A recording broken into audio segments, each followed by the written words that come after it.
Hello friends, আসসালামু আলাইকুম রহমতুল্লাহি ওবরাকাতু। আই গেলাম বন্ধ। আর বর্তমানে যেন উবাদ আছে, এইখানে হইলো আমরা নয়া বাড়ি, ঠিক আছে? এইখানে আমরা নয়া একটা বাড়ি বানাইতাম। মাটি ফেলাইছি গড়ে 100 গাড়ি, 100 গাড়ি মাটি ফেলাই বাড়ি বনেন না এখনো আবো, ঠিক আছে? আর ইনো আমার ফুড়ির আনারস, তাই আনারসর গাছ লাগাইছে, আনি আনারস খাইয়া, ঠিক আছে?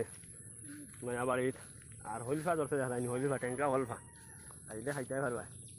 আর 100 গাড়ি মাটি ফেলাইয়া গড় বানানির জায়গা বনেন না, বুঝবার ই পর্যন্ত নীল কান সমর উচ্চা করে মাটি ফেলাইছি, আর বাদেও অন না উচ্চা হয় না। এই বছর ফিরবার ফেলাইম আর 10-15 গাড়ি, যাতে আর বাকি থাকে না। এই বছর ঘর বানানি হইতো না, তবে মাটি ফেলাইয়া তৈ সেও যদি খেত করি খাইতেও খাইতেও পারবো।